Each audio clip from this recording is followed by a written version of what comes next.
One of the things I like about this car is it's got a large trunk space, so I can put these tires in here and I still got a lot of room to put other things. So I got me some brand new tires. These ones are C rated. It does not have the C51 package, so this one has the 18s up front, 19s on the rear, and on the C51 they are 19s on the front and 20s on the rear.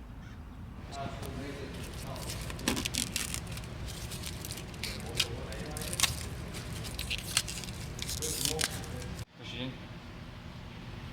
Gotta find the right angle for this. Using up on what? Okay.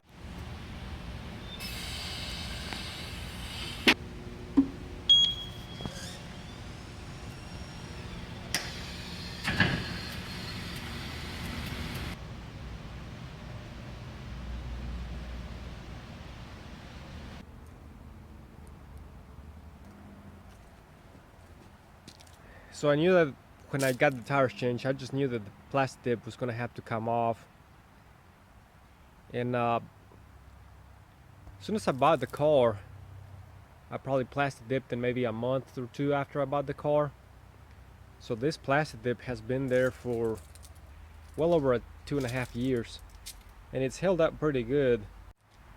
I also have the video on how I plastidip this. I'll put it in the description. So for right now, I'm not sure if I'll plastidip the front, but I think it's time for a change. So more than likely, I'm just gonna end up peeling off the plastidip on the rear and just going back to how they were originally. So the Maserati has black wheels, so at least I'll still have a car with black wheels.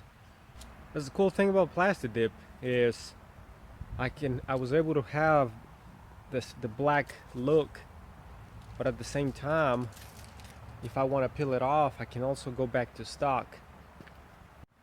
So I really like the way the tires turned out. It was quite aggravating changing the tires.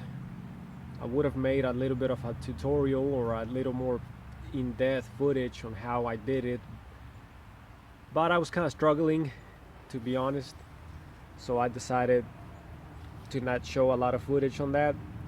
The thing about these tires is that they're such low profile to where you can't really flex the sidewall a whole lot, and also they're run flats, and as you can see, they're about as thick as my thumb, so they're very thick and they're not very flexible. So the cool thing about run flats is I don't have to have a jack, because if I lose all tire pressure, the sidewall is thick enough to where it can support the weight of the vehicle without having the tire go flat.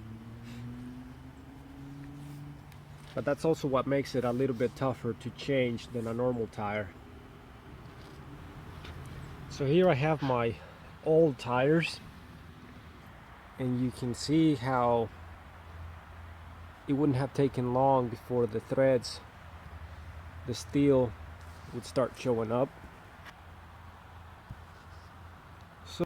So when I got my tires changed, I also replaced the tire pressure monitor cap and also the seal that's behind it that seals it up with brand new valve cores, just to prevent leaks.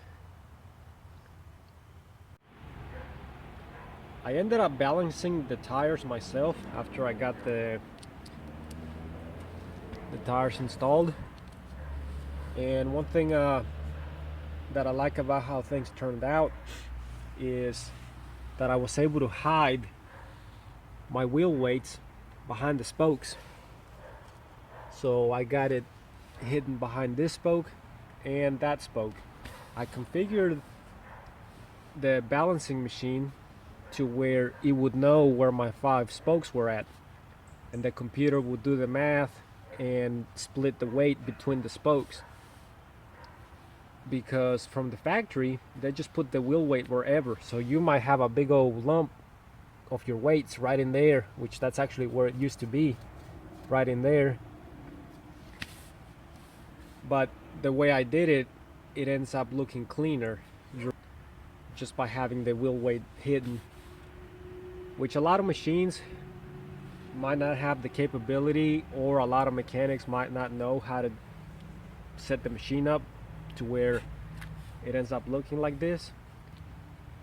But since this is my own car, I took the time to go ahead and set it up that way.